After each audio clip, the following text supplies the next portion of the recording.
আল্লাহর হুকুম তামিল করে জান্নাত থেকে একটি রকেট নিয়ে আসলেন মক্কার কাবা শরীফের ছাতলে। তবে এই রকেটটা এনে দাঁড় করিয়েছিলেন আমাদের পূর্ব দিকে। জোরে বলুন একটু সুবহানাল্লাহ। এই বোরাক নামের রকেটটি, যার গায়ের রং ছিল সাদা, পা ছিল চারখানা, পিঠে আবার দুখানার ডানা লাগানো ছিল।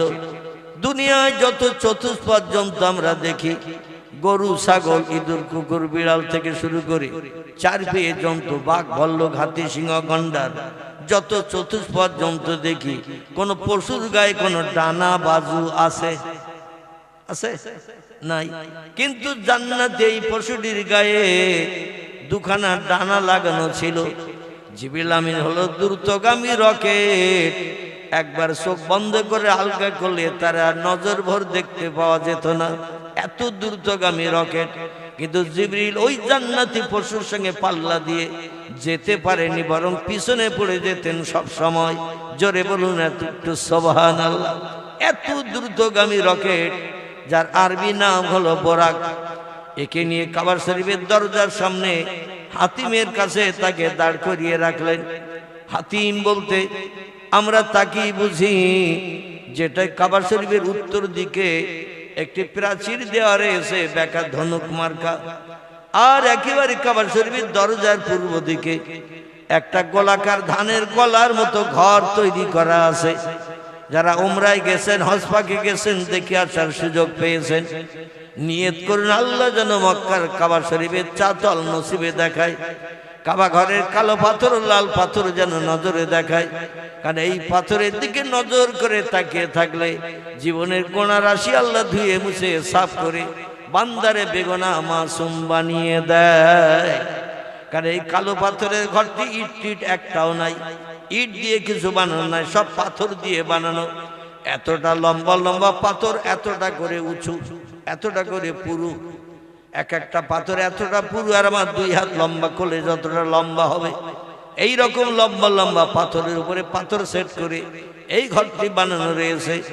এই ঘরের পূর্ব দিকে ইব্রাহিম নবীর পদচিহ্ন আছে, যাকে মাকামে ইব্রাহিম বলা হয়। জোরে বলুন একটু সুবহানাল্লাহ। ওইখানে বোরাককে দাঁড় করিয়ে রেখে পয়গম্বর মুহাম্মদ রাসূলুল্লাহকে হাতিমের ভিতরে খোঁজ করতে গেলেন।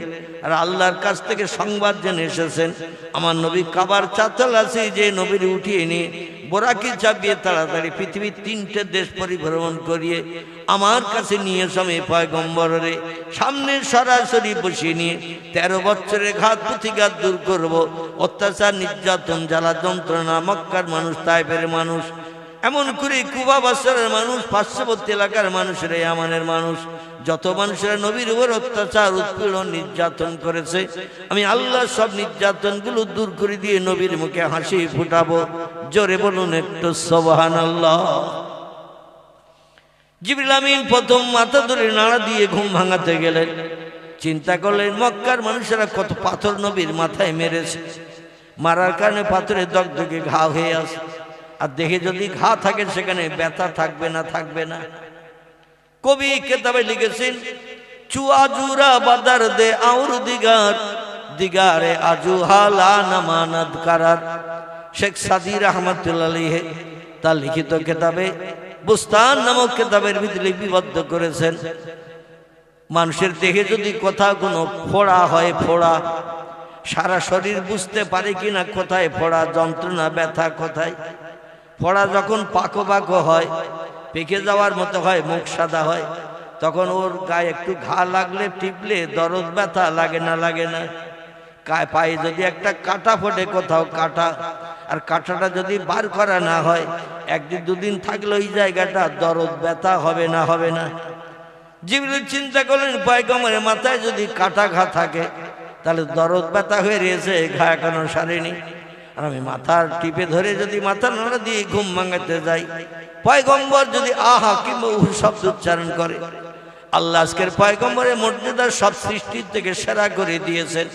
আর আহু যদি করে আল্লাহ হয়তো আমার ব্যবহারে অখুশি হয়ে যাবে। আর আমার বিরুদ্ধে পয়গম্বর আল্লাহর কাছে যখন যাবেন, আমার বিরুদ্ধে যদি রিপোর্ট করে আল্লাহ জিবরিল আমার মাথার ঘা চেপে ধরেছে, আল্লাহ অখুশি হয়ে গেলে আমার পাওয়ার মর্যাদা, সম্মান নষ্ট হয়ে যাবে। না না না, মাথার ঘা টিপে ধরে ব্যথা দেব না। হাতের কাছে চলে আসলেন, 2 হাত লম্বা করে শোয়া, রাতের গভীর আঁধার, হাত ধরে টেনে তুলবেন, চিন্তা ভাবনা নিলেন, কারণ তাড়াতাড়ি নিয়ে যেতে হবে। এই 1 রাতের হাফ সময়, আর এই 1 রাতের হাফ সময়ের ভিতরে পৃথিবীর 3টে দেশ ঘোরাতে হবে। তারপরে বাইতুল মুকাদ্দাসে 2 রাকাত নামাজ পড়াতে হবে। তারপর ওখান থেকে এক এক করে 7টা আকাশ পাড়ি দিতে হবে। তারপরে সিদরাতুল মুনতাহায় নিয়ে যেতে হবে। তারপরে বাইতুল মামুরে নিয়ে যেতে হবে। সেখান থেকে নবীজির কিছু তথ্য দিতে হবে। তারপরে রফরফ নামক একটি আলাদা গাড়ি করে নবীজিকে আল্লাহর দরবারে পৌঁছে দিতে হবে। আবার আল্লাহর সঙ্গে লম্বা টাইমের গল্প গুজব নবীজির হবে। গল্প শেষ করে আবার ফিরে আসবেন যখন নবীজি এমন করে মুসা নবীর সঙ্গে সাক্ষাৎ করে নিচে, আল্লাহ পাক আমাকে হুকুম করেছেন নবীজিকে জান্নাত দেখাতে হবে, নবীজিকে জান্নাতের সুখ শান্তি দেখাতে হবে, জান্নাতের আযাব কষ্ট দেখাতে হবে। তারপরে আবার আসমানের উপর থেকে নবীজিকে রাত শেষ হওয়ার আগে মক্কা নগরীতে ফিরিয়ে দিতে হবে। আচ্ছা, এইরকম দায়িত্ব যদি আমাদের কারো কাঁধে চাপানো হয়, চিন্তায় 3 দিন ঘুম হবে নাকি? এতগুলো দায়িত্ব 1 রাতের হাফের ভিতরে আমাকে পালন করতে হবে। আর ইয়াফআলুনা মা ইউমারুন, আল্লাহ বলছেন আমি যখন যেটা বলি ফেরেশতারা যদি আমার হুকুমের খেলাপ করে, আমার লানাত অভিসম্পদ তাদের উপরে নিক্ষিপ্ত হয়, পাওয়ার মর্যাদা শেষ করে নেওয়া হয়, তাদের আমি আল্লাহ পাক চির জাহান্নামী বানাই।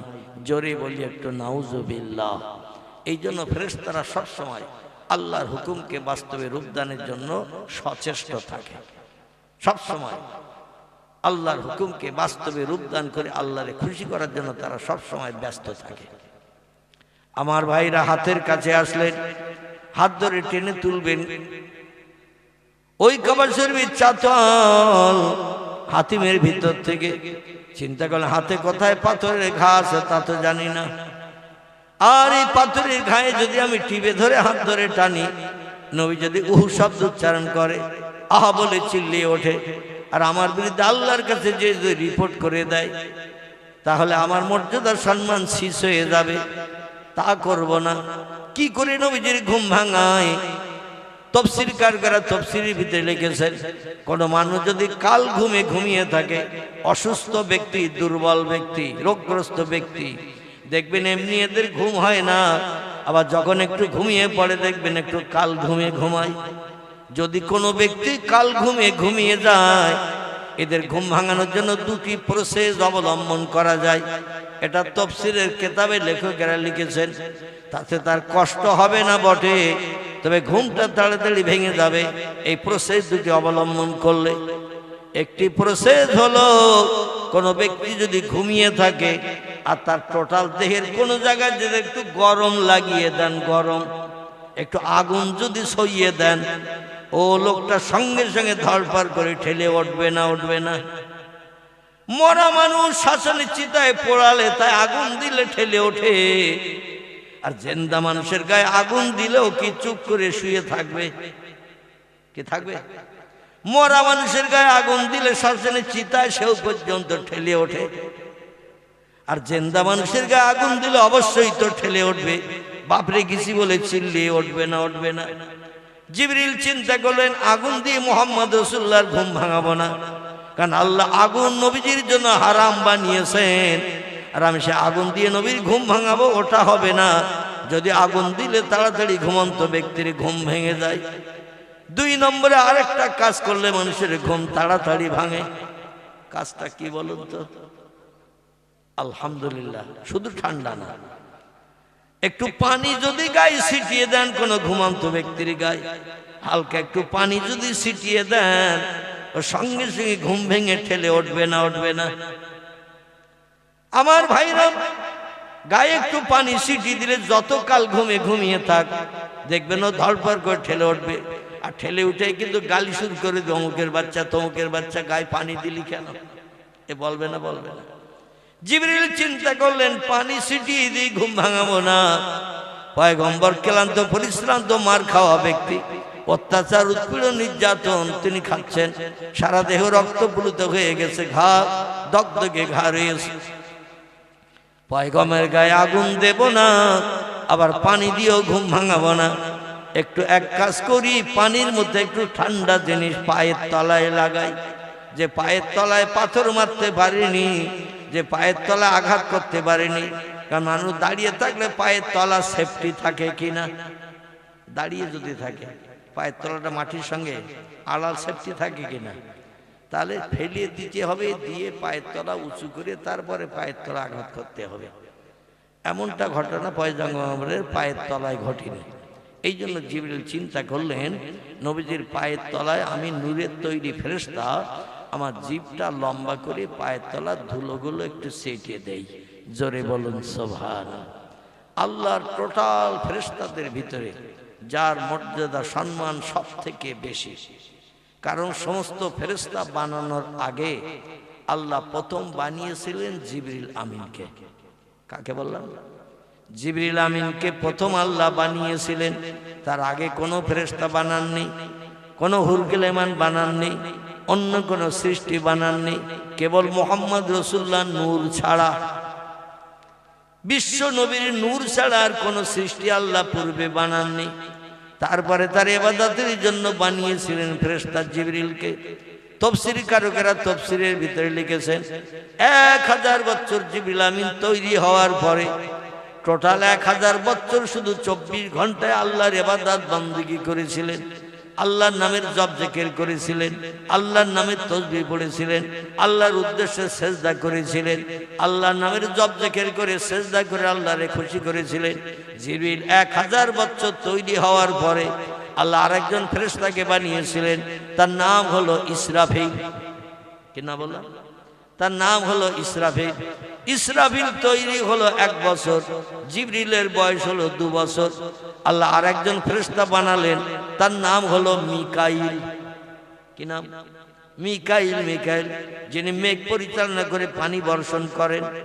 আর ইসরাফিল তাকে বলা হয় যিনি সিংহায় ফুৎকার করে পৃথিবী ধ্বংস করবেন।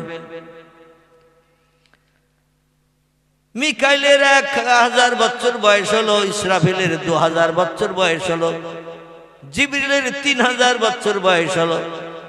আল্লাহ পাক আরেকজন ফেরেশতাকে বানালেন, সব থেকে দামি ফেরেশতার ভিতরে আরেকজন ফেরেশতা, তার নাম হলো আজরাইল। কি নাম?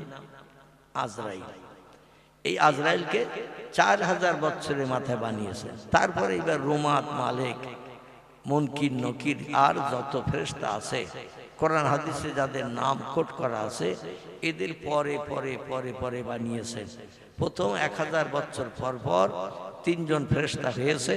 আর প্রথম কোন ফেরেশতা না বানিয়ে আল্লাহ বানিয়েছেন হযরত জিবরিলকে। এই জন্য জিবরিল ইবাদত বন্দেগীতে সকলের থেকে বেশি না কম? সকলের থেকে ইবাদত বন্দেগীতে তার আমল বেশি। এই জিবরিল আমিন চিন্তা ভাবনা করছেন, মুহাম্মদের মাথা ধরে নাড়া দিয়ে ঘুম ভাঙাবো না, হাত ধরে টেনে তুলবো না। উনি শুয়ে আছেন যখন কাবার চাতলে হাতিমের ভিতরে, উনি তো পা এখন উঁচু করে শুয়ে রেখেছেন। 2 পা শুয়ে পড়লে একটু উঁচু হয় না? হয় না?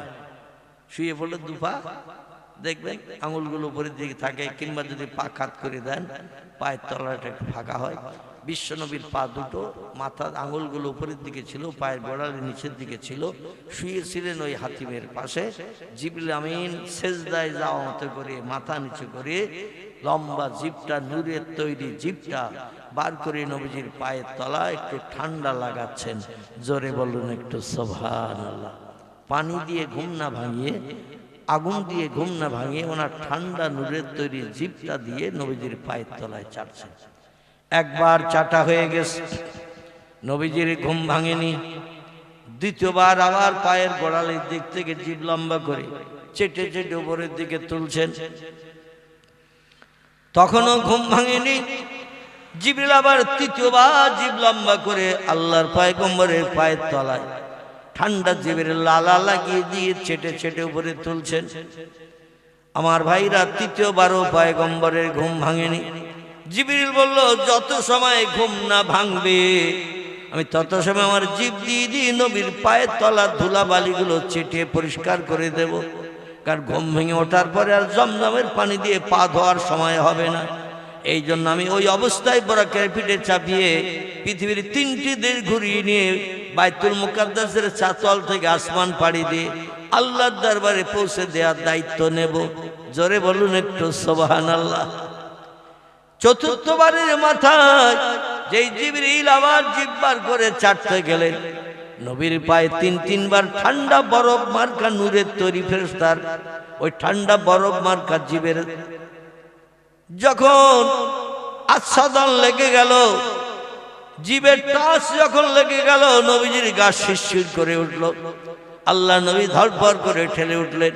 উঠে দেখছেন জিবরিল সিজদায় যাওয়ার মতো করে মাথা নিচু করে জিভটা লম্বা করে চতুর্থবার চাটবেন বলে রেডি হয়ে মাথা নিচু করে রয়েছে। জোরে বলুন একটু সুবহানাল্লাহ। আল্লাহ নবীর এই দৃশ্য দেখতে অসুবিধা হলো না। এই দৃশ্য দেখি নবী বলছেন, মা ফালতা হাযা ইয়া কি রুহুল আমিন। ও আল্লাহর ফেরেশতা ভাই জিবরিল, এ কি ধরনের কাজ তোমার? তোমার এই কাজ আমি কোনোদিন পছন্দ করতে পারি না। আমি ঘুমিয়ে আছি কাবার চাতরে শত্রুদের কবল থেকে মুক্তির জন্য। আল্লাহ তোমাকে দিয়ে নির্দেশ দিয়েছেন প্রতিদিন আলাদা আলাদা জায়গায় রাতের বেলা থাকার জন্য।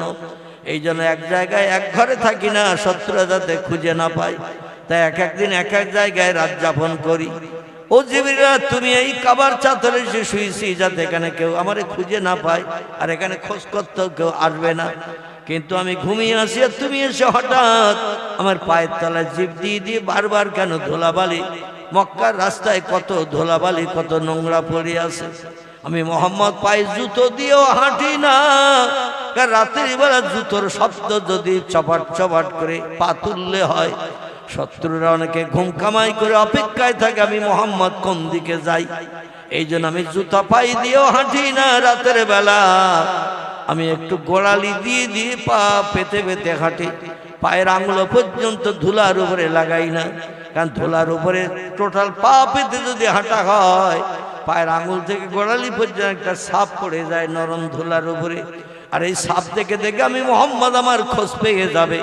এই জন্য খালি পায়ে মক্কার জমিন আমি রাতের গভীরে মোহাব্বতের সঙ্গীদের কাছে দিন শরীয়তের কথা বলতে যাই। এই জন্য পায়ের গোড়ালি দিয়ে দিয়ে চেপে চেপে যাই, পায়ের পাতাও ফাটি না। কত ধুলাবালি আমার পায়ের তলায় লেগে আছে জানি না। আর তুমি হলে আল্লাহ শ্রেষ্ঠ ফেরেশতা, সব থেকে বেশি ইবাদত করছো তুমি আল্লাহর। আল্লাহর যত আসমানি কিতাব পৃথিবীতে আল্লাহ পাঠিয়েছেন পয়গম্বরদের কাছে, কম বেশি 104 খানা কিতাব আমাকে দিয়ে 104 খানি কিতাব আপনার জবানের মাধ্যম দিয়ে নবীদের কাছে আপনি বর্ণনা করেছেন। এই পৃথিবীতে যত পয়গম্বর এসেছে আল্লাহর তরফ থেকে ওহির কথাগুলো আপনি জিবরিল আমিন নিয়ে পয়গম্বরদের কাছে পৌঁছে দিয়েছেন। আপনার জীবের মতো পবিত্র জিনিস আমার ধারণা আর পৃথিবীতে কিছুই নাই, আসমানেও নাই, জমিনেও নাই। আপনার জীবের মতো দামি মর্যাদাবান জিনিস পৃথিবীতে এবং আসমানে কিছুই নাই।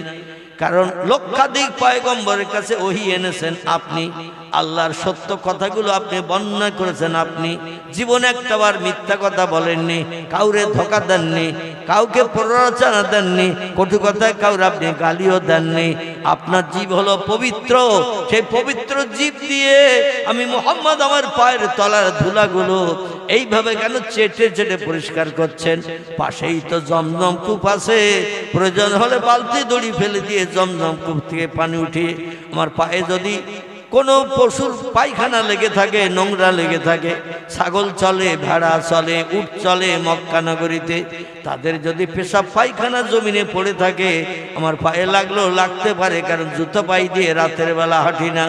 এই জন্য পায়ে লাগলে লাগতে পারে, জমজমের পানি উঠিয়ে আমি ধৌত করে নিতাম। কিন্তু আপনার পবিত্র জীব, যে জীব দিয়ে আল্লাহর পাক কালাম কোরআন আপনি আমার কাছে বর্ণনা করতে আসেন, সেই জীব দিয়ে আপনি বলেন আর আমি শুনি, আর সেই জীবের মর্যাদা কেন নষ্ট করলেন? আপনার এই কাজ আমি পছন্দ করি না।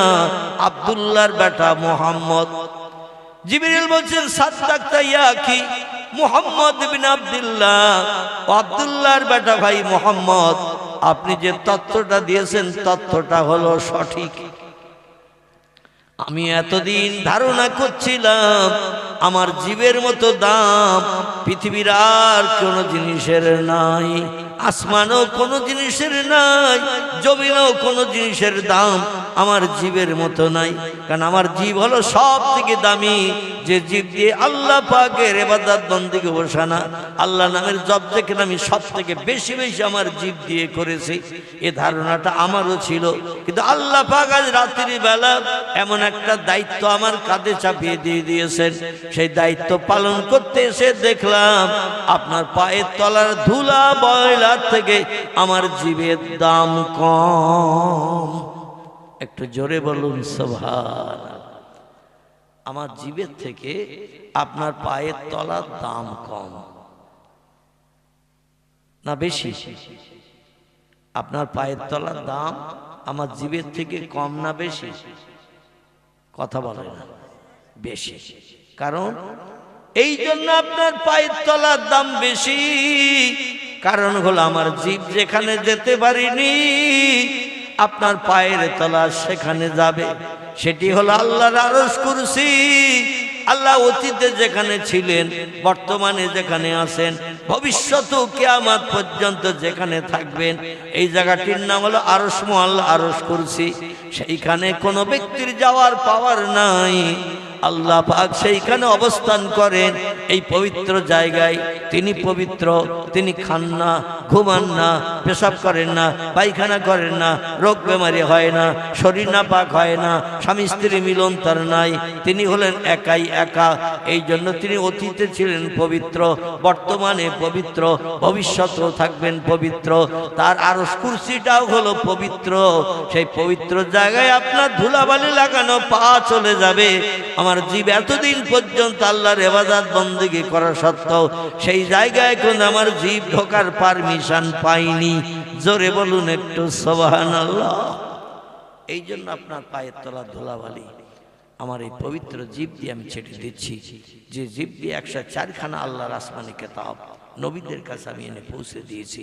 জীব দিয়ে বর্ণনা করে আল্লাহ যত ওহীর কথা আমার দিয়ে পাঠিয়েছেন, আমি ওই জীব দিয়ে নবীদের কাছে আল্লাহর সরাসরি কথাগুলো মারফত হয়ে আমি নবীদের কাছে এসে বর্ণনা করে দিয়েছি, উপকার করেছি, তাদের মুখে হাসি ফুটিয়েছি। আজকের সেই জীবটার দাম আমার বেশি ছিল, এটা আমি জানতাম। কিন্তু আল্লাহ এমন একটা কাজ আমাকে দিয়ে করাতে চাইছে, যে কাজটা করতে যেয়ে দেখলাম আপনার পায়ের তলার ধুলার থেকেও আমার জীবের দাম কম। এই জন্য আপনি কিছু মনে নেবেন না, আমি আপনার পায়ের তলা আমার পবিত্র জীব দিয়ে ছেটে পরিষ্কার করে দিলাম, যাতে আল্লাহ আরশ পাক পবিত্র, আপনার পাও পবিত্র করে দিলাম, যাতে আরশের মর্যাদা আরো বেড়ে যায়। জোরে বলুন একটু সুবহান। নবী বললেন, তাই নাকি? আমাকে কোথায় নিয়ে যাবে? বলে, এলা সিদরাতুল মুনতাহা, আসমানের শেষ পর্যন্ত নিয়ে যাব। ওই তাকিয়ে দেখেন একটা চতুষ্পদ জন্তু দাঁড়িয়ে আছে, সাদা রঙের, তার গায়ে দুখানা ডানা আছে, 4খানা পাওয়ালা। ওই জন্তুটাই আপনার বাহন হবে, ওর পিঠে আপনি চাপবেন। আর আমি নিজে ইসমে আজম পাঠ করে আমার 400 মতান্তরে 600 তফসিরের ভিতরে এসেছে, হাদিস শরীফ এসেছে, তিরমিজি শরীফ, আবু দাউদ শরীফের ভিতরে আল্লাহ নবী বলছেন, আমি জিবরিলকে বাস্তব চোখে যখন দেখেছি, ও চেহারাটা দেখে দেখলাম তার গায়ে ডানা লাগানো রয়েছে 600। কটা? 600 ডানা তার গায়ে লাগানো আছে। ও সব ডানাগুলো যখন লম্বা করে দিয়ে একবার নাড়া দেয়, লক্ষ লক্ষ মাইল এক নাড়ায় পৌঁছে যায়। জোরে বলুন সুবহানাল্লাহ। তবে আমি আমার ডানা মিলে ওই বোরাকের পিছনে পিছনে যাব, কারণ আপনি থাকবেন বোরাকের পিঠে, আপনার আগে গেলে আপনার মর্যাদা নষ্ট হবে। এই জন্য আমি আপনাকে সামনে রেখে বোরাকের পিছনে পিছনে যাব। ইয়া রাসূলুল্লাহ, আপনি তাড়াতাড়ি উঠে বলুন, আল্লাহর কাছে যেতে হবে। আল্লাহ হুকুম করেছে, আমাকে নিয়ে যাওয়ার দায়িত্ব দিয়েছেন। পয়গম্বরের বয়স তখন হলো 53 বছর। কত বললাম? 53 বছর তখন পয়গম্বরের বয়স। এই 53 বছর বয়সে রজব মাসেই নবীজি মেরাজ করলেন, আল্লাহর সঙ্গে দিদার করে ফিরিয়ে আসলেন। ফিরে আসার 1.5-2 মাস, মতান্তরে 3 মাস, মানে রজবের পরে শাবান, রমজান, শাওয়াল, জিলকদ, জিলহজ, এই কত মাস বাকি। তো মাস 3 পরেই আল্লাহ পাক পয়গম্বরকে বললেন, মক্কার মানুষ আপনারে আবার মারবে। আবার গালি দেবে, হাটখুড়ো বলবে, নিবংশে বলবে, রাখাল বলবে, মূর্খ বলবে। আমি আল্লাহর পছন্দ করি না, কারণ আমার চেহারা আপনারে দেখিয়ে কলিজা তুষের আগুন যখন সব নিবারণ করে দিয়ে দিলাম, মক্কার মানুষের গালি গালাজা শুনতে দেব না, মারধর আপনাকে আর খেতে দেব না। এই বছরের ভিতরেই আপনাকে মাতৃভূমি মক্কা ছেড়ে উত্তর দিকে 650 কিলোমিটার রাস্তা, আপনার নানার বাড়ির দেশ, আব্দুল ওহাব জহুরির দেশ, এই দেশে আপনারে আমি আসতে বলবো। জোরে বলুন একটু সুবহানাল্লাহ। আমার ভাইরা, পয়গম্বর বললেন মাহবুদের কাছে যেতে হবে। জিবরিল বললেন না। বলে তাহলে একটু অপেক্ষা করে সময় দাও, আমার দেহ পিঞ্জরটা একটু পবিত্র বানিয়ে নেই, কারণ আল্লাহু ইউহিব্বুল মুতাহহিরিন, আল্লাহ নিজে পবিত্র, তাই পবিত্র বান্দা বান্দীদের পছন্দ করেন বেশি। এই জন্য আমি মোহাম্মদ ঘুমিয়েছিলাম, আমার দেহটা নাপাক হয়ে গেছে, এই জন্য আমার দেহটা আমি একটু পবিত্র বানাবো। ইসলাম শরীয়তের বিধান হলো পেশাব করলে দেহ নাপাক হয়, পায়খানা করলে দেহ নাপাক হয়, স্বামী স্ত্রী মিলন করলে দেহ নাপাক হয়, মদ খেলে দেহ নাপাক হয়, নেশাকর বস্তু পান করলে মস্তিষ্ক বিগড়ে গেলে দেহ নাপাক হয়, ঘুম থেকে উঠলে দেহ নাপাক হয়। আমার ভাইরা, কিছু কিছু ক্ষেত্রে মানুষের দেহ নাপাক হয়। এই নাপাক দেহ পাক বানানোর জন্য গোসলের নিয়ম আছে, আবার ওযুর নিয়মও আছে। এমন কিছু কাজ আছে শুধু ওযু করলে দেহ পাক হবে না। যেমন আপনি যদি মদ খান, ওযু করলে দেহ পাক হবে না, আপনাকে গোসল করতে হবে। যদি স্বামী স্ত্রী মিলন করেন, ওযু করলে দেহ পাক হবে না, গোসল করতে হবে। আমার ভাইরা, এইভাবে পৃথিবীতে কিছু কিছু কাজ আছে যে কাজগুলো করলে গোসল প্রয়োজন, আবার কিছু কিছু কাজ আছে সেগুলো গোসল না করে ওযু করলে দেহ পবিত্র হয়ে যায়। ঘুম থেকে উঠলে শুধু ওযু করলে হবে, পেশাব করলে ওযু করলে হবে, পায়খানা করলে ওযু করলে হবে, ঘুম থেকে উঠলে ওযু করলে হবে, তখন আর গোসলের কোনো প্রয়োজন হবে না। আল্লাহর পয়গম্বর বলেন একটু ওযু করিনি, আমাকে একটু জমজম কূপের ধারে যেতে যাও। মাকাম ইব্রাহিম বলে যে গোলার মতো, ধানের গোলার মতো যে ঘরটি আছে কাবার চাতলে, এই ধানের গোলার মতো ঘরটার পাশেই হলো জমজম কূপ। বর্তমানে এখন তারা হাজিদের দেখতে দেয়া হয় না। 2004 সাল পর্যন্ত পৃথিবীর সব দেশের হাজিদের এই জমজম কূপ দেখার সুযোগ দিয়েছিল সৌদি সরকার। 2004 সাল পর্যন্ত হাজিরা যখন মক্কা শরীফে যেত, তারা জমজম কূপ দেখতে ইচ্ছা করলে জমজম কূপ দেখতে পেত। কাবার চাতলের তলায় আছে জমজম কূপ। আমাদের পূর্ব দিকে একটা সিঁড়ির ধাপ কাটা আছে, গুনতে গুনতে আমি দেখলাম 23টা ধাপের সিঁড়ি ভাঙতে হয়। কাবার চাতল থেকে নিচের দিকে নামতে হয়, 23টা ধাপের সিঁড়ি ভাঙলে একটা লম্বা চাতল তলায় পাওয়া যায়। ওই চাতল দিয়ে 60 ধাপ পায়ে হেঁটে গেলে জমজম কূপের গোড়ায় যেয়ে হাজির হওয়া যায়। বোঝা গেল? 23টা ধাপ সিঁড়ি ভেঙে নিচে নামলে একটা ফাঁকা চাতল, এই ফাঁকা চাতল দিয়ে হেঁটে যেতে হবে 60 ধাপ। 60 ধাপ হেঁটে গেলেই জমজম কূপের গোলাকার কূপটা বানানো আছে, পাথর দিয়ে ব্যারিকেড করে ঘেরা। আমার ভাইরা, এই কুয়ার গোড়ায় যাওয়ার সুযোগ হয়। ওই পাথর দিয়ে গোলাকার করে কুয়াটা বানানো, তার উপর আবার কাঁচ দিয়ে ঘেরা আছে। বর্তমানে কোনো মানুষ যাতে তার ভিতরে থুতু টুতু ফেলতে না পারে, ভিতর থেকে কোনো কিছু যেন নোংরা জিনিস ফেলতে না পারে, এজন্য কাঁচ দিয়ে ঘেরা আছে। তবে এখন আর হাজিদের দেখতে দেয়া হয় না, 2004 সাল থেকে বন্ধ করে দেয়া হয়েছে। আমি প্রথম যে বছর গিয়েছিলাম মক্কা শরীফে হজ পাক করতে, সালটি ছিল 2002 সাল। কথা বলা 2002 সালে প্রথম যখন গেলাম মক্কা শরীফে, হাজিরা দেখছি নামছে, কিন্তু ওতলা যে জমজম কূপ গেলে দেখতে পাওয়া যায় এটা আমি জানতাম না। দেখছি নামছে, কিছু মানুষ আবার উঠছে। আবার কোথায় যাই একটু দেখে আসি, একটু বিভিন্ন জিনিস দেখার শখ ইচ্ছা ছিল। কম বেশি মক্কা শরীফে 12 কিলোমিটার পর্যন্ত রাস্তা আমি পায়ে হেঁটে হেঁটে ঘুরেছি। 12 কিলোমিটার পর্যন্ত পাহাড়ি এলাকায় ঘুরে ঘুরে দেখেছি। পয়গম্বর যেখানে 53 বছর বয়স পর্যন্ত যে দেশে হেঁটে হেঁটে বেরিয়েছেন, নবীজির বহু স্মৃতি চিহ্ন মক্কা নগরীতে বিদ্যমান। এগুলো হাঁটলে ঘুরলে দেখতে পাওয়া যায়। কিন্তু অধিকাংশ হাজি, শতকরা 98 বললে ভুল হবে না, শতকরা 98% হাজি এসি ঘরের ভিতরে ঢুকলে আর বাইরে বার হয় না। কারণ প্রত্যেকটা হাজিদের জন্য এয়ার কন্ডিশন এসি ঘর, আর এসি ঘরে ঢুকলে আর রোদ্রে কেউ বার হতে চায় না। যারা একটু স্বস্তি শান্তি পেতে চায় তাদের নসিবে নবীজির বাস্তব জীবনের স্মৃতি চিহ্ন দেখা তাদের নসিবে আর জোটে না। তো 2002 সালে আমি প্রথম যেদিন কাবার চাতলে দিয়ে ওই জমজম কূপ দেখতে গেলাম, পরে যতদিন ছিলাম টোটাল 34 দিনের মতো মক্কা শরীফে ছিলাম, আর 10 দিনের মতো মদিনা শরীফে ছিলাম। এই 34 আর 10 44 45 দিনের দিন আবার আমাদের দমদম এয়ারপোর্টে ফিরিয়ে দিয়েছিল সরকার বাই প্লেনে করে। এই 34 দিনই আমি যখন এই পিপাসা লাগতো জমজম কূপের গোড়ায় যে পানি পান করার চিন্তা নিতাম। যখন এই পিপাসা লাগতো, সাইডে সব ট্যাপ লাগানো আছে কাবা শরীফের সাইডে, জমজম কূপ থেকে মেশিনের মাধ্যম দিয়ে পানি তুলে সাইডের ট্যাপে সব পানি ভরা। আপনি ট্যাপ মোড়া দিলে পানি পাবেন, কিন্তু আমি মনে মনে চিন্তা করলাম পাইপের মাধ্যম দিয়ে ট্যাপে পানি ভরে দিয়েছে, ওই ট্যাপের পানি আর খাবো না, একেবারে কুয়ার গোড়ায় যেয়ে খাবো। এই চিন্তা নিয়ে 34 দিন ওই জমজম কূপের গোড়ায় নেমে যেতাম পিপাসা লাগলে। 23টা ধাপ সিঁড়ি ভেঙে নিচে নামতে হবে, আবার 60 ধাপ পায়ে হেঁটে এগিয়ে যেতে হবে কাবা শরীফের দিকে গেলে। ওখানেই জমজম কূপের গোড়া, ঠিক কোমর সমান পাথর দিয়ে উঁচু করে ঘেরা, তার উপরে কাঁচ লাগানো, আর পাশেই রয়েছে ওখান থেকে পাইপ লাইনের ট্যাপ, একেবারে কুয়ার গোড়ায় ট্যাপ। জোরে বলুন সুবহানাল্লাহ।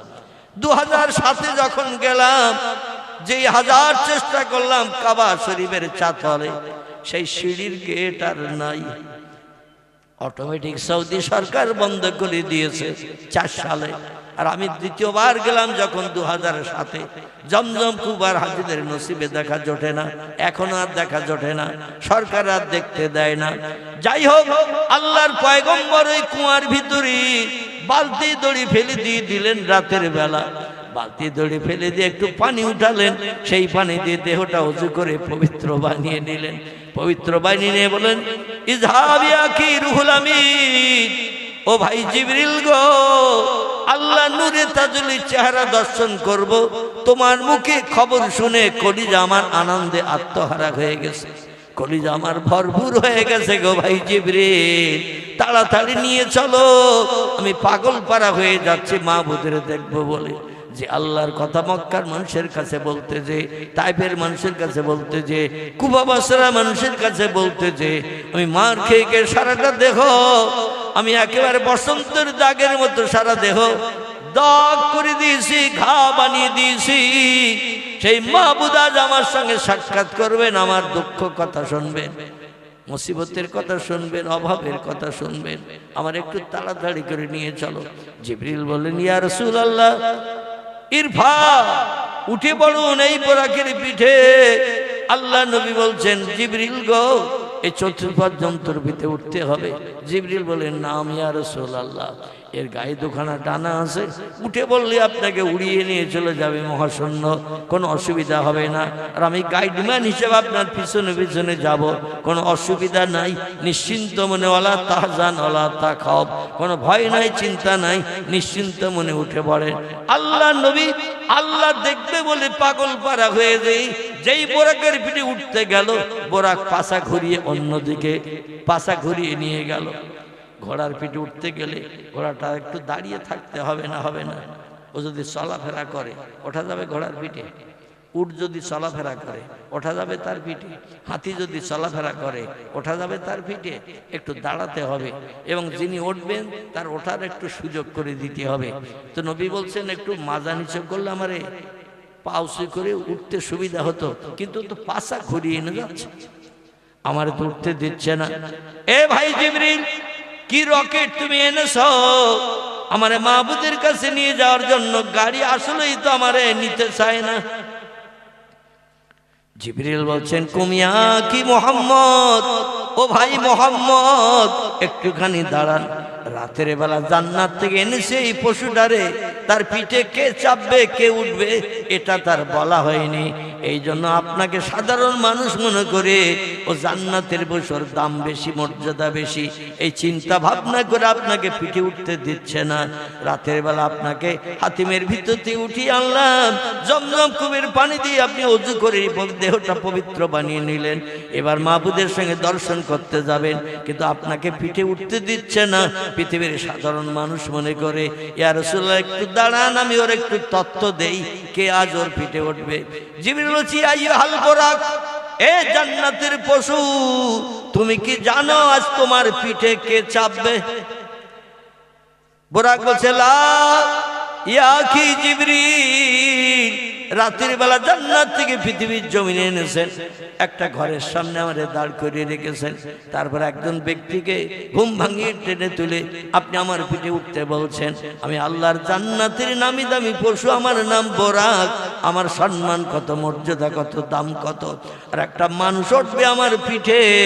মানুষ তো সব পৃথিবীতে আল্লাহর হুকুমের খেলাফ করে, আল্লাহর ইবাদত বন্দেগী করে না, আল্লাহর হুকুমের মান্যতা দেয় না, আর সেই মানুষ আমার পিঠে উঠবে। আমি এটা পছন্দ করি না, যাতে আমার পিঠের মর্যাদা নষ্ট হয়ে যাক, তাই আমি পাছা ঘুরিয়ে ঘুরিয়ে নিয়ে যাচ্ছি। জিবরিল বলে বুরাক তুমি শোনো, আল্লাহ যারে না বানালে তোমাকেও পর্যন্ত বানাতো না, জান্নাতের পশু হয়ে বিচরণ করার সুযোগ তোমারে দিত না, সেই ব্যক্তি আজ তোমার পিঠে উঠবে। ইনি হলেন সাইয়্যিদুল আম্বিয়া রাহমাতাল লিল আলামিন খাতামান নবিয়্যিন। জোরে বলুন একটু সুবহানাল্লাহ। ইনি হলেন দয়ার সাগর, করুণার আধার, সমস্ত পয়গম্বরের শেষ পয়গম্বর, সেরা পয়গম্বর হলেন যিনি, নাম হলো তার মুহাম্মাদুর রাসূলুল্লাহ। তিনি তোমারই পিঠে উঠবে। তোমার পিঠের দাম কত বাড়বে তুমি জানো? এ বুরাক তুমি জানো তোমার মর্যাদা, দাম জান্নাতের সমস্ত পশুদের কাছে কত শ্রীবৃদ্ধি হবে? পোশাক বলে লা ইয়াকি রুহুল আমিন, আল্লাহর ফেরেশতা জিবরিল জানি না। জিবরিল বলছেন তোমার দাম জান্নাতের সমস্ত পশুর থেকে হবে বেশি। জোরে বলুন সুবহানাল্লাহ।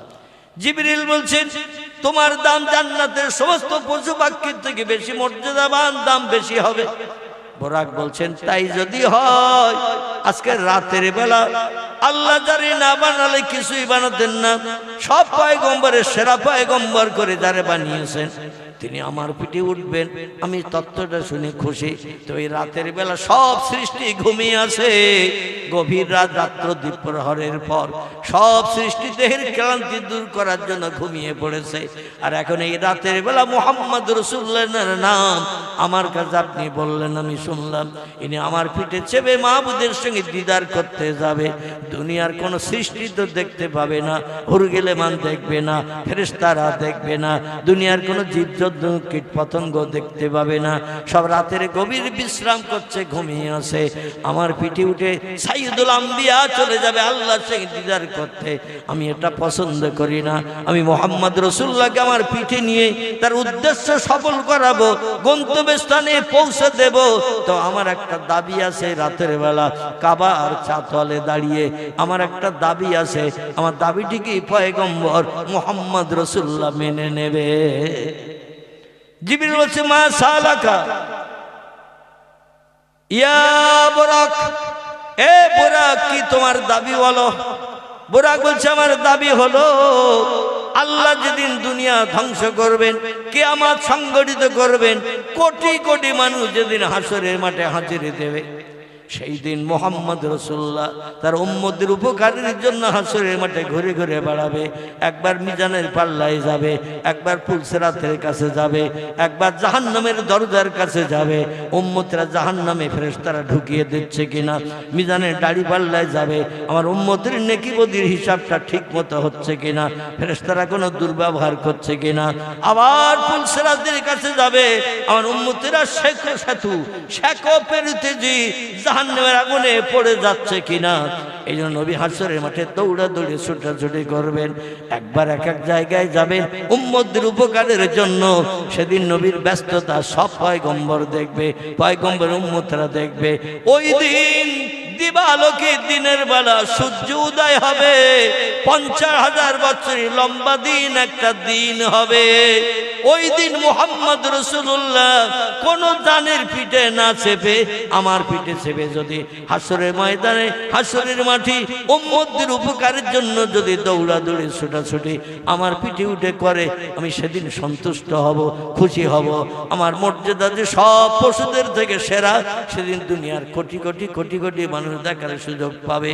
নবীকে একটু বলুন, হাসরের মাঠে, কিয়ামতের মাঠে, দিবালোকে দিনের বেলা নবী আমার পিঠে চেপে একটু ঘুরবেন কিনা? আমার ভাইরা, জিবরিল আমিন বললেন, ইয়া রাসূলুল্লাহ, বোরাক পাছা ঘোরাচ্ছেন কি জন্য? আমি তথ্যটা আপনাকে এবার বলছি। নবী বললেন, বলো। বলছে, উনি আপনাকে পিঠে করে নিয়ে হাসরের মাঠে মিজানের দাড়ি পাল্লায় তাড়াতাড়ি নিয়ে যাওয়ার জন্য, পুলসেরাতে নিয়ে যাওয়ার জন্য, জাহান্নামের দরজার কাছে নিয়ে যাওয়ার জন্য, আপনার উম্মতেরা যাতে বিপদগ্রস্ত না হয় তাই দৌড়ে দৌড়ে এক নিমেষে চলে যাবেন সেই সব জায়গায়। আর সব নবীর উম্মতরা হাসরে দাঁড়াবে, কোটি কোটি মানুষ সেদিন সূর্যের রৌদ্রতাপে দগ্ধ হবে। সেদিন আপনি চেপে থাকবেন ওই বোরাকের পিঠে। এইটাই উনি দেখাতে চাইছেন, মর্যাদা সম্মান শ্রীবৃদ্ধির জন্য। আল্লাহ নবী বলছেন, আমার উম্মতের উপকার হবে, আমার উপকার হবে। তাড়াতাড়ি জায়গা পরিবর্তন করে আমার অন্য অন্য জায়গায় যদি নিয়ে যায়, আমি সেদিনও এই বোরাকের পিঠে চেপে আমার উম্মতদের উপকারের দায়িত্ব পালন করব। জোরে বলুন একটু সুবহানাল্লাহ। আমার উম্মতের উপকার যখন করবে, অবশ্যই আমি এই উপকার থেকে আমার উম্মতদের বঞ্চিত করব না, আমি বোরাকের পিঠে চাপবো। জিবরিল বলছেন, তোমার দাবি আল্লাহ পয়গম্বর কবুল করে নিয়েছেন। বোরাক সঙ্গে সঙ্গে মাজা নিচু করে দিল, পাছাটা একটু নিচু করে দিল, দিয়ে বলল, ইরফা ইয়া রাসূলুল্লাহ, আপনি আমার পিঠে উঠে পড়ুন। জোরে বলুন একটু সুবহানাল্লাহ। আমার ভাইরা, পয়গম্বর বোরাকের পিঠে চেপে বসেছেন। বোরাক দক্ষিণ দিকে পাছা দিয়ে, উত্তর দিকে মুখ দিয়ে, কাবা চাতালের পূর্ব দিকে আমাদের দিকে। আমার ভাইরা, ওই মাকাম ইব্রাহিমের ঘরের পাশে বোরাক দাঁড়ানো, দরজার সামনে দাঁড়ানো। আল্লাহ নবীকে পিঠে তুলে নিয়ে একবার ইসমে আজম পাঠ করে 4 পা তুলে লাফ দিলেন। দেখবেন গরু, ঘোড়া, ছাগল এরা যখন খুব দ্রুত দৌড়ায়, দেখবেন 4 পা একসঙ্গে তুলে তুলে দৌড়ায়। আর হেঁটে হেঁটে যখন যায়, 2 পা সামনে তোলে, পরে আবার 2টো পিছন থেকে তুলে সামনের পায়ের পাশে দেয়, সামনের পা 2টো আবার সামনে দেয়। এইভাবে আস্তে আস্তে যখন যায়, 2 পা তুলে তুলে হাঁটে। আর যখন দ্রুত ছোটে, দেখবেন তখন লেজ তুলে যখন দ্রুত ছোটে, 4 পা তুলে একসঙ্গে ছুট দেয়। ঠিক বললাম না ভুল বললাম? 4 পা তুলে ছুট দেয়, একসঙ্গে 4 পা তুলে দৌড়ায় লেজ তুলে। বোরাক ওই রকম 4 পা তুলে একবার লাফ দিল ডানা মেলে। আর কাবা শরীফের চতুর্দিকে পাহাড়, তখন কোনো হেরেমের মসজিদ হয় নাই। এখান থেকে বহুত দিন আগের কথা, 1450 বছর আগের কথা। তখন হেরেমের মসজিদ কমপ্লিট হয় নাই, শুধু কাবা শরীফের চাতল ছিল। সেখানেই মানুষের আসতো, নামাজ পড়তো কাবা শরীফকে সামনে রেখে। আর ওই পাহাড়ের উপর দিয়ে উড়িয়ে চলে গেল 650 কিলোমিটার রাস্তা এক লাফের মাধ্যম দিয়ে। জোরে বলুন একটু সুবহানাল্লাহ। আমাদের দেশের গরু, ছাগল, ভেড়া, দুম্বা যদি লাফ দেয়, ক মাইল যাবে? ক মাইল যেতে পারবে এক লাফে? এক লাফে 3 ফুট 5 ফুট জোরে যদি লাফ দেয়, তো 3 ফুট 5 ফুট যাবে। কিন্তু এই বোরাক নামের পশুটি জান্নাতি পশু, 4 পা তুলে একবার লাফ দিল, একে লাফে চলে গেছে উত্তর দিকে 650 কিলোমিটার রাস্তা। এছাড়াও হয়তো আরো বাড়তি যেত, কিন্তু জিবরিল স্টারিং এ ব্রেক চেপে দিয়েছে। মানে চতুষ্পদ জন্তুর পিঠে যখন কোনো সোয়ার থাকে, মানে সোয়ারের পিঠে যখন কোনো সোয়ারি থাকে, ওর হাতে দেখবেন লাগাম থাকে। লাগাম বাঁদিকে টানলে ও বাঁদিকে ঘুরে যায়, ডান দিকে টানলে ডান দিকে ঘুরে যায়। মানে নাকালের মাধ্যম দিয়ে একটা লাগাম হাতে রেখে দেয়, যেদিকে টানে মাথা সেই দিকে ঘুরে চলে যায়। তো জিবরিল আমিন সোজাসুজি টান দিয়েছে। ও তখন ওই যে উড়িয়ে যাচ্ছিল, 4 পা তুলে একবার লাফ দিয়ে জিবরিল লাগাম টেনে ধরেছে, সঙ্গে সঙ্গে জমিনে দাঁড়িয়ে গেছে। এক লাফে চলে গেছে 6.5 কিলোমিটার রাস্তা রাতের বেলা। যাওয়ার পরে জিবরিল লাগাম টেনেছে, গাড়ি ব্রেক কষলে যেমন গাড়ি দাঁড়িয়ে যায় ওই রকম বোরাক দাঁড়িয়ে গেছে। আল্লাহ নবীটাকে বলছেন, জিবরিল মাহবুবকে দেখবো, আল্লাহর সঙ্গে গল্প করবো, আল্লাহ নূরে তাজুলের চেহারা দর্শন করে জীবন ধন্য করব।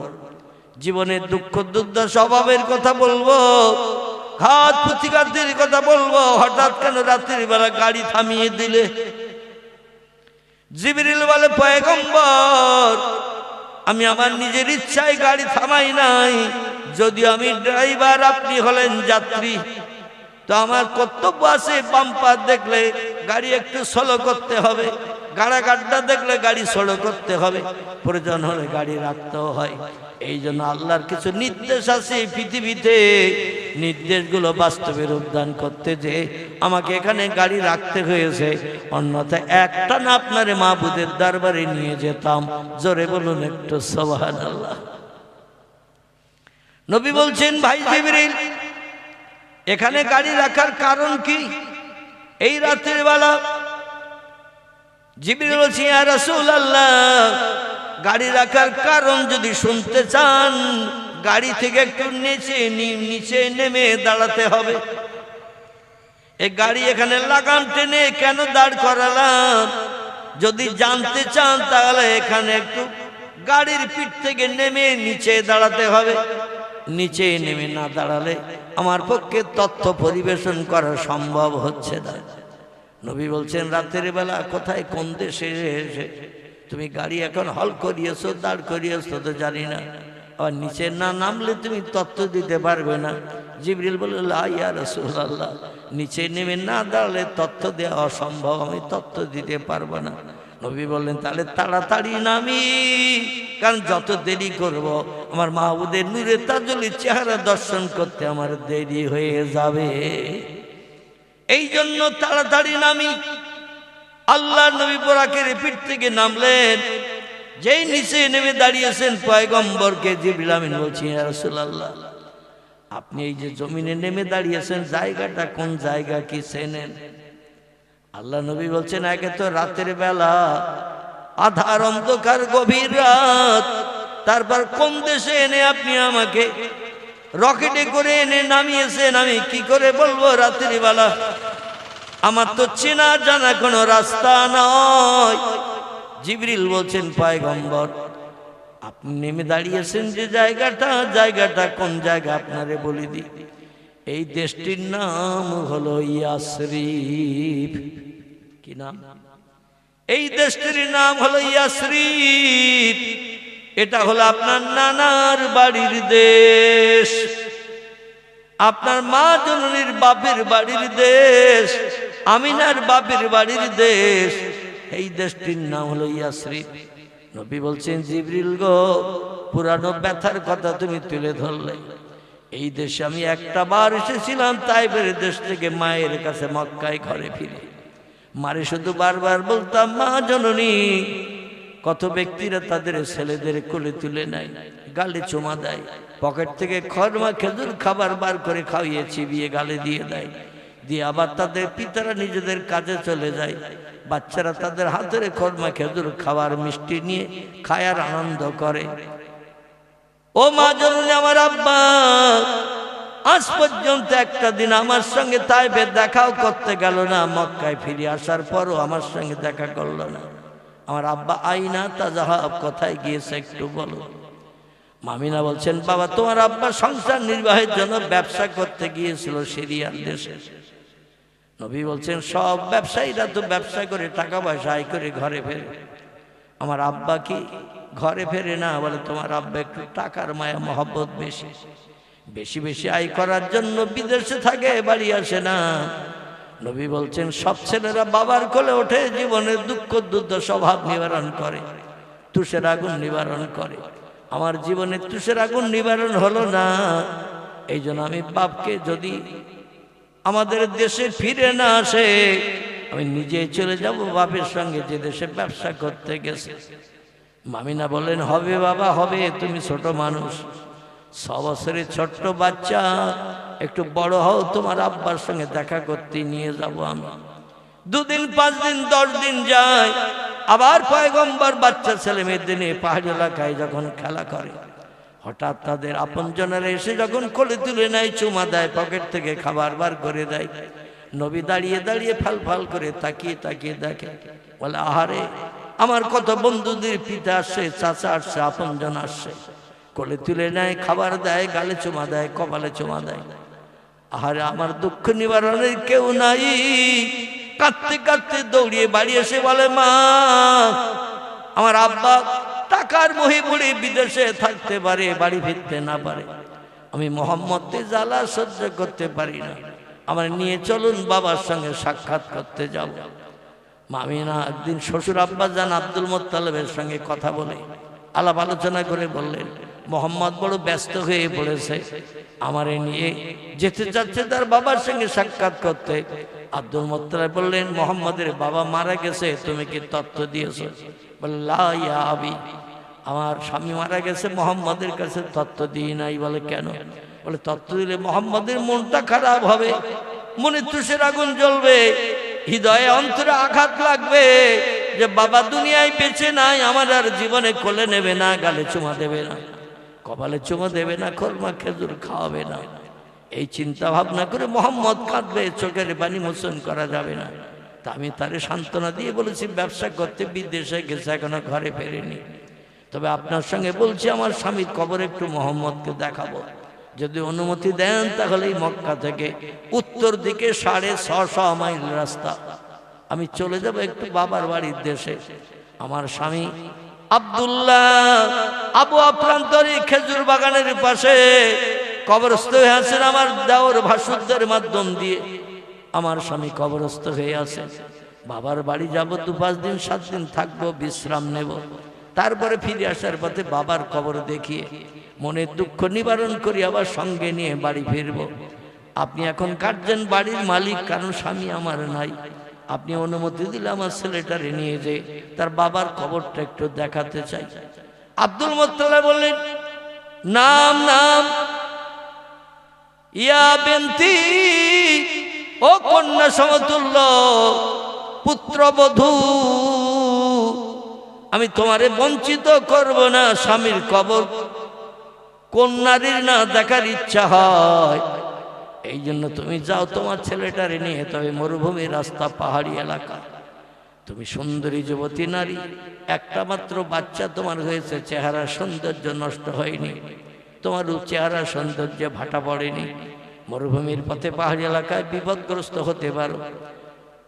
বোকাটে যুবকেরা, চরিত্রহীন যুবকেরা, মদখোর মাতালেরা তোমার ক্ষতি করে দিতে পারে, এজন্য তোমার শিশু বাচ্চা মোহাম্মদকে নিয়ে একা যেও না, কারণ আমার একটা যুবতী মেয়ে আছে, নাম তার উম্মে আইমান, আবার আসাহুসিয়ার নামক টাইটেল 2য় বর্ষের কেতাবে পড়ানো হয়। এই কেতাবটির নাম হল আসাহুসিয়ার, বিশ্ব নবীর জীবনী গ্রন্থ, তাতে এই মেয়েটির নাম লেখা হয়েছে আতেকা। কি নাম বললাম? কোন বর্ণনাকারী সিরাতের কেতাবে, সিরাতে ইবনে হিশাম, সিরাতুন নবী, সিরাতে হালাবিয়া, এই সমস্ত কেতাবে মেয়েটির নাম লেখা হয়েছে উম্মে আইমান, আব্দুল মোত্তালেবের মেয়ে। আবার টাইটেল 2য় বর্ষে বিশ্ব নবীর জীবনী গ্রন্থ যে সিরাতের কেতাব পড়ানো হয়, এই কেতাবটির নাম হলো আসাহুসিয়ার। এই কেতাবে লেখক লিপিবদ্ধ করেছে নবীজির ওই যে ফুয়া আম্মা ছিলেন, তার নাম ছিল আতেকা। একে সঙ্গে করে নিয়ে মামিনা মক্কার জমিন থেকে পাড়ি দিয়ে চললেন। এই 600 কিলোমিটার মতো রাস্তা, মদিনা থেকে মক্কার দিকে আসতে 75 থেকে 80 কিলোমিটার মতো রাস্তা আসলেই এই আবহাওয়া প্রান্তরটা পাওয়া যায়। বিশ্ব নবীকে নিয়ে সেই কবরের পাশে দাঁড় করিয়ে বলল, ইয়া ইবনি মোহাম্মদ, ও বেটা মোহাম্মদ, তোমার বাবার দেখার জন্য এত পথ পাড়ি দিয়ে এসেছ, গরম বালির উপরে দৌড়িয়ে দৌড়িয়ে পায়ের তলায় ঠসকা পড়ে গেছে, ঠসকাগুলো আবার গলে দিয়ে দগদগে ঘা হয়ে গেছে, তবু দৌড়ানো তুমি বন্ধ করো নাই। বাপের কোলে উঠবে বলে, বাপের মুখের চুমা খাবে বলে, বাপের মুখে সান্ত্বনা পাবে বলে দৌড়িয়ে দৌড়িয়ে এই পথ পাড়ি দিয়ে এসেছ। তোমার পায়ের তলার ঠসকাগুলো গলে দিয়ে দগদগে ঘা বেরিয়ে গেছে, তাও দৌড়ানো বন্ধ করে নাই। ওই যে উঁচু ঢিবি, বালির ঢিবি দেখতে পাচ্ছ মোহাম্মদ, ওই বালির ঢিবির তলায় আছে তোমার বাবা শুয়ে। যদি তুমি দেখতে চাও, তোমার বাবার কোলে উঠতে চাও, বাবার হাতের খরমা খেজুর যদি খেতে চাও, একটু ডাক দাও কবরের পাশে দাঁড়িয়ে। সিরাত ইবনে হিশাম নামক কিতাবে লেখক লিপিবদ্ধ করেছেন, আল্লাহ নবী বাবার কবরের পাশে 6 বছর বয়সে দাঁড়ালেন। দাঁড়িয়ে এমন কান্না কাঁদতে লাগলেন, আব্বা আব্বা করে এমন দরদ ভরা মায়া ভরা ডাক দিতে শুরু করলেন। কিতাবে লেখকেরা লিখেছেন, আবওয়া প্রান্তরের খেজুর গাছগুলো বিশ্ব নবীর কান্নার সঙ্গে অ্যাডজাস্ট হয়ে খেজুর গাছও কান্না শুরু করে দিয়েছে। আর ডেকে বলে, আল্লাহ আপনার হাবিবের পিতার কবর এখানে হবে, আমরা আগে যদি জানতাম এই আবওয়া প্রান্তর এলাকার খেজুর গাছ হতাম না। পৃথিবীর সেরা পয়গম্বরের বাবাকে এখানে হারিয়ে রাখবেন, আর পয়গম্বর বাল্যকালে 6 বছর বয়সে এইখানে কবর দেখতে এসে এত কান্না কাঁদবেন আব্বা আব্বা করে ডেকে ডেকে। আগে যদি জানতাম এই জায়গার খেজুর গাছ আমরা হতে চাইতাম না। আল্লাহ আমাদের জবান খুলে দাও, আপনার পয়গম্বর আর বাবারা আমরা তার একটু সান্ত্বনা দিয়ে চোখের পানি মোছনের চিন্তা ভাবনা করি। আমরা আর ধৈর্য ধরতে পারছি না, সহ্য করতে পারছি না পয়গম্বরের কান্না। জোরে বলুন একটু সুবহানাল্লাহ। আমাদের বাপ মারা গেলে, মা মারা গেলে ওই দিনটা একটু কাঁদি। 2-5 দিন 7 দিন পরে একটু সবরেসানি হলে মৌলবী যদি একটু কান্নারত ভাব নিয়ে দোয়া করে, তখনও 2-1 ফোঁটা চোখে পানি ঝরে। ঠিক বললাম না ভুল বললাম? তারপরে 2 মাস 6 মাস 1 বছর হয়ে গেলে বাপের নাম আর মনে নাই, মায়ের নামও আর মনে থাকে তো নাকি? আর মনে থাকে না। আহারে পয়গম্বর মুহাম্মদ রাসূলুল্লাহর কান্না ওই আবওয়া প্রান্তরে বালিরাও পর্যন্ত সহ্য করতে পারিনি। সিরাতের কিতাবে লেখা হয়েছে, বালিরাও পর্যন্ত আল্লাহর কাছে ডেকে ডেকে বলে, আল্লাহ আমাদের জবান খুলে দিন। আমাদের বুকের উপর আপনার পয়গম্বর দাঁড়িয়ে আব্বা আব্বা করে এমন মায়া ভরা দরদ ভরা কান্না ভরা আওয়াজ তুলছে, আমরা আবওয়া প্রান্তরে বাড়িগুলো পর্যন্ত সহ্য করতে পারছি না। আল্লাহ আমাদের জবান খুলে দিন, আপনার পয়গম্বরকে একটু সান্ত্বনা দেই, ধৈর্য ধরার উপদেশের কথা বলি। আমরা আগে যদি জানতাম আবওয়া প্রান্তরে পয়গম্বরের বাবা কবরস্থ হবে, এই জায়গার বালি আমরা হতে চাইতাম না, অন্য কোন জায়গার বালি বানাতেন, আমরা তাতেই খুশি হয়ে যেতাম। জোরে বলুন একটু সুবহানাল্লাহ। বিশ্বনবী মুহাম্মদ রাসূলুল্লাহ আব্বা বলে বলে ডেকে ডেকে যখন কাঁদছে, মামিনা স্বামী হারা বিধবা, তিনি কাঁদতে কাঁদতে আছাড় খেয়ে পড়েছেন পয়গম্বরের পাশে স্বামীর কবরের ধারে। আল্লাহ নবী হঠাৎ করে একটা শব্দ শুনলেন, একটা মানুষ দাঁড়িয়ে দাঁড়িয়ে কাঁদছিলেন, তিনি হলেন পয়গম্বরের মা। যেই পড়ে গেলেন একটা শব্দ হয়েছে, আল্লাহর পয়গম্বর একটু চোখ হালকা করে দেখলেন, তার জনম দুঃখিনী মা আব্বার কবরের পাশে গরম বালির উপরে শুয়ে পড়েছেন, নড়ে না চড়ে না, কোনো কথা বলে না। বিশ্ব নবী কান্না বন্ধ করে মায়ের পাশে মায়ের মা ধরে মাথা নাড়া দিচ্ছেন, এ মা জননী আর বাবার কাছে আসতে চাইব না, বাবার নাম আর করব না, আপনি গরম বালির উপরে শুয়ে থাকবেন না। গরম বালির উপরে আমি হেঁটে হেঁটে আমার পায়ের তলায় ঠোসকা পড়ে গিয়েছিল, গরম বালিতে দৌড়িয়ে দৌড়িয়ে ঠোসকাগুলো গলে যে দগদগে ঘা বেরিয়ে গেছে। শুধু বাবার কবর দেখব, বাবার চেহারা দেখব, বাবার কোলে উঠব, বাবার কাছে মনের দুঃখের কথা জানাবো, এই চিন্তা ভাবনা নিয়ে এত দূরের পথ মক্কা নগরী থেকে উত্তর দিকে চলে এসেছি। বালির উপরে আর আপনি শুয়ে থাকবেন না গো মা, আপনার পিঠেও ঠোসকা পড়বে, আপনার পায়েও ঠোসকা পড়বে, হাতও ঠোসকা পড়বে। সূর্য রৌদ্র তাপ দিচ্ছে, সারা মরুভূমি ফাঁকা, ছায়া নাই ছায়া নাই, কেবল বাবলা গাছ আর খেজুর গাছ ছাড়া। ও মা জননী, বাবার কবরটাও তো ফাঁকা জায়গায়, এখানকার বালি উত্তর উত্তপ্ত হয়ে গেছি দুপুর রোদ্রে, আর শুয়ে থাকবেন না, তাড়াতাড়ি উঠে পড়ুন, আমাকে নিয়ে একটু দাদুর কাছে নিয়ে চলুন, আমি আর আবহাওয়া প্রান্তরে আপনারে নিয়ে কোনোদিন এইভাবে কষ্ট দিতে আসবো না। বিশ্বনবী মায়ের মাথা ধরে নাড়া দেয়, আল্লাহ নবীর মায়ের মাথা যেদিকে নাড়া দেয় সেদিকে ঘুরে যায়। বিশ্বনবী মুহাম্মদ রাসূলুল্লাহ আম্মা আম্মা করে কান্না শুরু করে দিলেন। একদল ব্যবসায়ীরা ব্যবসা করে সিরিয়া থেকে ওই ইয়াসরিবের উপর দিয়ে চলে আসছিলেন মক্কা নগরীর দিকে। আসতে গিয়ে দেখেন একজন নারী উম্মে আইমান কিংবা আতেকা, আরেকজন হলেন নবীজির আম্মা জান, আর মুহাম্মদ রাসূলুল্লাহ মায়ের মাথার পাশে বসে বসে আম্মা আম্মা করে ডাকছেন। আতেকা ডেকে বলছে, মুহাম্মদ আর কান্না করে লাভ নাই, ও মুহাম্মদ আর কান্না করে লাভ নাই, তোমার মা তোমারও বাবার মতো ফাঁকি দিয়ে চলে গেছে। সকলে পড়ুন ইন্না লিল্লাহি ওয়া ইন্না ইলাইহি রাজিউন। মাথা ধরে নাড়া দিচ্ছেন, হাত ধরে টানছেন। মা যখন আর ডাক শুনছে না, বিশ্বনবী ডাকে সাড়া দিচ্ছেন না, যুবতী নারী উম্মে আইমান মতান্তরে হযরতে আতেকা বুঝতে পারলেন নবীর মাও নবীরে ফাঁকি দিয়ে চলে গেছেন। আর ব্যবসায়ী এসে জিজ্ঞাসাবাদ করছেন, এখানে এই বাচ্চা ছেলেটা কেন কাঁদছে? বলেন আর বাবার কবর দেখতে এসেছিল মক্কা নগরী থেকে, বাবার কবর দেখতে এসে কান্না সহ্য করতে না পেরে ওনার মাও পৃথিবী থেকে ইন্তেকাল করেছেন। ব্যবসায়ী বলল, তাহলে তোমরা এখন যাবে কোথায়? বলে আমরা মক্কা নগরীতে যাব। বলে মক্কা তো এখান থেকে কম বেশি প্রায় 500 কিলোমিটার রাস্তা, এত দূরে তোমরা যাবে কি করে? আর এই যে মারা গেছে নারীটি, এনাকে কি নিয়ে যাবে না কি করবে? বলে আমি এখন দুশ্চিন্তার মাঝখানে পড়েছি, আব্দুল মুত্তালিবের কন্যা, এই নারীকে যদি কাঁধে করে নিয়ে যাওয়া হয় সেও তো দুষ্কর এবং লম্বা দূরের পথ, 10-15 দিন হেঁটে যেতে লাগবে, আর পুষে গলে যাবে, দুর্গন্ধ হবে, পোকা হয়ে যাবে। এই মরা লাশ তো কাঁধে করে নিয়ে 10-15 দিন সূর্যের রৌদ্রে এই মরুভূমির রাস্তায় তো চলা যাবে না।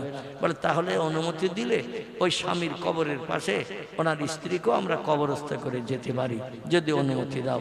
হযরত উম্মে আইমান মতান্তরে হযরত আতিকা বললেন, আমি একা, আপনারা যেটা বলছেন এটাই যথেষ্ট ভালো হবে, মরা মানুষ কাঁধে করে নিয়ে তো মক্কায় নিয়ে যাওয়া সম্ভব হবে না, আপনারা স্বামীর কবরের পাশে তার স্ত্রীকেও কবরস্থ করে দেন। এই জন্য পয়গম্বর মুহাম্মদ রাসূলুল্লাহর বাপ মার কবর আবহাওয়া প্রান্তরে একই জায়গায় পাশাপাশি আছে। জোরে বলুন সুবহানাল্লাহ। নবীজি মাকে কবরস্থ করলেন বাপের কবরের পাশে করে, আল্লাহর কাছে হাত তুলে বললেন, আল্লাহ আগে যদি জানতাম আমি মুহাম্মদ বাপারা এতিম, আর মা আমারে বাপকে দেখাতে নিয়ে আমাকেও আজকে এতিম করে রেখে চলে যাবেন, তাহলে আমি আর মায়ের সঙ্গে আসতাম না। আল্লাহ এই মদিনার দেশ, ইয়াসরিবের দেশ হলো নিকৃষ্ট দেশ, এ দেশ আমার কাছে খারাপ দেশ হিসেবে বিবেচিত, কারণ এই দেশ কোনো বাচ্চার কান্নার দিকে লক্ষ্য করে না, বাচ্চার কোনো কান্নার দিকে একবার ফিরেও তাকায় না। আমি বাপারা এতিম, আমার মাকে সঙ্গে করে নিয়ে বাপের কবর দেখতে আসলাম, তবু এই দেশ আমার মাকেও কবরস্থ করে দিল, জীবনে আর কোনোদিন আমি ইয়াসরিবের দেশে আসবো না। জোরে বলুন সুবহানাল্লাহ। নবী এই কথাটা বলেছিলেন। আল্লাহু আকবার। সব জলসায় কালেকশন করার তো সমস্যা খুব, প্রত্যেক জলসার দেখতে আবার কালেকশন, একটা বক্তা রাখতে হবে আলাদা, কারণ কালেকশন করা আমার পক্ষে সম্ভব হয় না, আর আমি কালেকশনের জলসা যাই হয়, কিন্তু এই গ্রামে প্রতিটি প্রোগ্রামে এসে এই শেষবেলা বোঝা আমার ঘাড়ে চাপাবে, আর এই বোঝা টানতে হবে, এ তো সমস্যা খুব। যাই হোক, দেখতে দেখতে অনেক সময় হয়ে গেছে, একটা তো বাঁচতে যায়, 11টায় শুরু করেছিলাম, দেখতে দেখতে একটা বাজতে যায়। নবীজি সাল্লাল্লাহু আলাইহি সাল্লাম বলেছিলেন, আমি ইয়াসরিবে তার আসবো না, কিন্তু জিবরিল আমিন বলছেন, আপনি যেখানে বোরাকের পিঠ থেকে নেমে দাঁড়িয়েছেন এই দেশটা হলো ইয়াসরিবের দেশ। নবী বলছেন, আমি এই দেশে আসবো না বলে পণ করেছিলাম, আর সেই দেশে এনে তুমি আমার আজকে দাঁড় করিয়েছো আল্লাহ দেখার দিনে। জিবরিল বললেন, পয়গম্বর আল্লাহর হুকুম হয়েছে তাই এনেছে, আল্লাহর হুকুম ছাড়া কোনো কাজ করি না। নবী বললেন, কি হুকুম হয়েছে বলো? বলে, আপনি যেখানে নেমে দাঁড়িয়েছেন এই জায়গাটা রাতের বেলা একটু ভালো করে দেখে নিন। আপনি মেরাজ করে আসার পরে মক্কা নগরীতে যখন ফিরে আসবেন, আল্লাহ কিছুদিন মক্কায় রেখে আপনাকে হিজরত করে এই নানার বাড়িতে সে আসতে বলবেন কলেমার দাওয়াত দেওয়ার জন্য। যে দেশ আপনার কাছে নিকৃষ্ট খারাপ হিসাবে বিবেচিত, মনে ব্যথা দুঃখ দেওয়া, এটা আপনার কাছে ধারণা। কিন্তু এই দেশটা আপনার মুখে হাসি ফুটাবে। আল্লাহর সঙ্গে দিদার করে আসার পরে বহু দেশে মক্কায় থাকতে কলেমার দাওয়াত দিতে গেছেন, কোন দেশের মানুষ কলেমা গ্রহণ করেনি। আর ইয়াসরিবে যখন কলেমার দাওয়াত দিতে আসবেন, হাজারে হাজার মানুষ আপনার হাতে হাত দিয়ে কলেমা পড়ে ঈমান এনে মুসলমান হবে। জোরে বলুন একটু সুবহানাল্লাহ। এই দেশের মানুষই কলেমা পড়বে, আপনার মুখে হাসি ফুটাবে, ইয়া রাসূলুল্লাহ, ইয়া হাবিবাল্লাহ, হুজুর। আর এই দেশে আপনি যখন আসবেন কলেমার দাওয়াত দিতে, এই দেশের জমিনে এই যেখানে দাঁড়িয়ে আছেন এই জায়গায় আপনার বসবাসের ঘর তৈরি হবে। জোরে বলুন একটু সুবহানাল্লাহ। বাকি জিন্দেগি যতদিন বাঁচবেন এই দেশের জমিন আপনি ঘর বেঁধে বসবাস করবেন। আর যেখানে ঘর হবে সেই জায়গাটা এই জায়গা। নবী বললেন তাই নাকি? বলে না মহা, এই জায়গায় আপনার বাকি জিন্দেগি বসবাসের জায়গা হবে। আল্লাহ নবী বললেন আর কোনো তথ্য দেবে নাকি? এই ইয়াসরিবের দেশে যদি দিতে চাও তাড়াতাড়ি দাও, আমি আল্লাহর দেখার জন্য পাগল পারা হয়ে গেছি। জিবরিল বলেন পয়গম্বর এখন আরো দুটো তথ্য আপনাকে দেব। 2 নম্বরের তথ্য হলো পয়গম্বর আপনি শুনুন, এই যেখানে আপনি বসবাস করবেন ঘর বেঁধে কলেমার দাওয়াত দিতে এসে, এখানে আপনার একজন বিবাহিতা স্ত্রীর ঘর হবে। এই জায়গাটা তিনি অন্য কেউ নন, আপনার মহব্বতের সাথে প্রথম বয়স্কদের ভিতরে হাতে হাত দিয়ে কলেমা পড়ে মক্কা নগরীতে মুসলমান হয়েছিলেন যিনি, তার নাম হলো আবু বকর সিদ্দিক। তারই প্রাণ প্রিয় কন্যা যার নাম হলো উম্মুল মুমিনিন হযরতে মাইশাতুল হুমায়রা। আপনি মদিনায় আসার পরে আয়েশার সঙ্গে আপনার বিয়ে হবে, আর ওই বিয়ের পর আয়েশাকে নিয়ে এই জায়গায় আপনি ঘর বেঁধে বসবাস করবেন 10 বছর। জোরে বলুন একটু সুবহানাল্লাহ। ক বছর? 10 বছর এখানে আপনি ঘর বেঁধে বসবাস করবেন, আয়েশাকে নিয়ে সংসার করবেন। নবী বলছেন আর কোন তথ্য দেবে নাকি? জিবরিল বলেন না ইয়া রাসূলুল্লাহ, আল্লাহ আরেকটা তথ্য আমারে জানিয়ে দিয়েছেন অ্যাডভান্স, যেটা পৃথিবীর কোনো মানুষ জানে না। আল্লাহ সব খবর জানেন, তিনি জানিয়ে দিয়েছেন এই আয়েশার ঘরের ভিতরে এখানেই বসবাস করতে করতে 10 বছর কাল অতিক্রান্ত যখন হবে, এখানেই আপনার মরণ হবে। আয়েশার ঘরের ভিতরে আপনার মরণ হবে। আর কিয়ামত পর্যন্ত আয়েশার ঘরের ভিতরে আপনাকে কবরস্থ হয়ে থাকতে হবে। জোরে বলুন একটু সুবহানাল্লাহ। আচ্ছা আমরা কেউ বলতে পারবো মরণ আমাদের কোন জায়গায় হবে? আমাদের কবর কোন বাসতলায় কোথায় হবে? আপনজন আত্মীয় স্বজনদের কাছে দায়িত্ব ছেড়ে দেয়া হয়। তারা যেখানে ভালো পছন্দ করবে, মারা গেলে সেখানে কবর দেবে। আর আল্লাহ নবীজির জন্য অ্যাডভান্স সব তথ্য আগাম জানিয়ে দিয়েছেন। মরণের পরে দেখা গেল সব তথ্যগুলো বাস্তবে একই হয়েছে। জোরে বলুন একটু সুবহানাল্লাহ। আমার ভাইরা, এইখান থেকে 3টি নিদর্শন দিয়ে বোরাকের পিঠে চাপিয়ে পয়গম্বরকে নিয়ে যাওয়া হয়েছিল ওই মাদানের দেশের তুর পাহাড় দেখাতে। তুর পাহাড়ে মুসা নবী যেখানে আল্লাহর সঙ্গে টেলিফোনে কথোপকথন করতেন, সেইখানে সেই জায়গাটা দেখা হলো। ওখানে একটা খেজুর গাছ এখনো দাঁড়িয়ে আছে বর্ণনাকারীদের মতে, যার বয়স হয়েছে বর্তমান 4500 বছর। কত বছর বললাম? 4500 বছর গাছটার বয়স। এই গাছের তলায় দাঁড়িয়ে মুসা নবী আল্লাহর সঙ্গে টেলিফোনে কথা বলতেন। পয়গম্বরকে সেটা দেখানো হলো। দেখিয়ে ওখান থেকে বোরাকের পিঠে চাপিয়ে বাইতুল মুকাদ্দাসে নিয়ে যাওয়া হলো। বাইতুল মুকাদ্দাসে পয়গম্বর ইমাম হলেন, আল্লাহর কোটি কোটি ফেরেশতারা মুক্তাদি হলেন।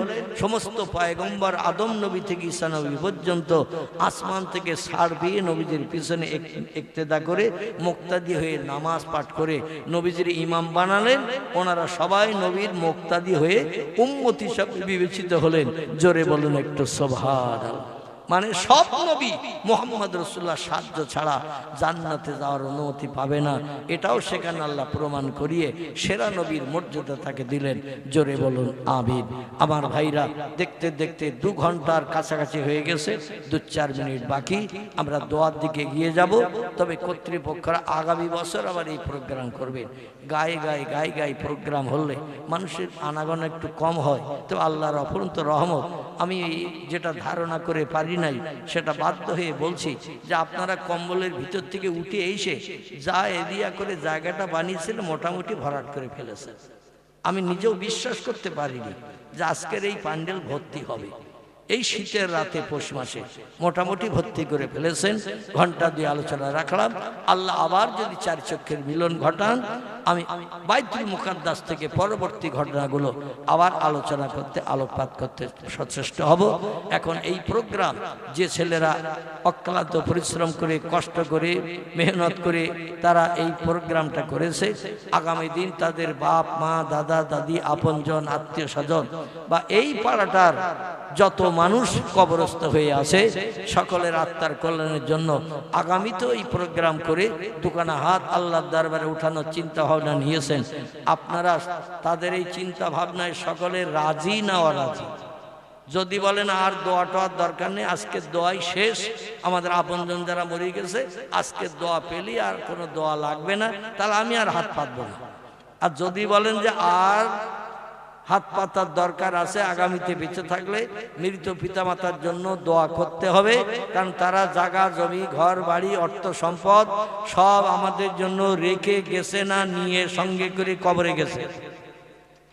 রেখে গেছে না কবরে গেছে? রেখে গেছে। এই জন্য আমরা যতদিন বাঁচবো তাদের জন্য দোকানে হাত উঠাবো। রাজি আছেন তো নাকি? যদি আলহামদুলিল্লাহ রাজি থাকেন তাহলে টপ টপ করে একটু নাম লিখে দেন। আর আমার ভাজন হাফেজ সাহেব খাতা নিয়ে এখানে বসে আছে। নগদ যারা দেবেন এই কোরআনী মজলিস উপলক্ষ করে নগদ যারা দেবেন অদমের হাতে একটু টপ টপ করে সে দিয়ে যান। আর যারা নগদ দেবেন না, প্রতিশ্রুতিতে নাম লেখাবেন, একটু টপ টপ করে সে নাম লিখে দেন। আপনাদের নামগুলো লেখা থাকবে। আল্লাহর দরবারে তাকবীর ধ্বনি দিয়ে আপনাদের সংসার জীবনকে আল্লাহ যাতে সুখের বানান, আপনজনের কবরগুলোকে জান্নাতের বাগান বানিয়ে দেন। একটু টপ টপ টপ টপ করে চলে আসেন। যত দেরি করবেন আসতে, দোয়া করতে দেরি হবে।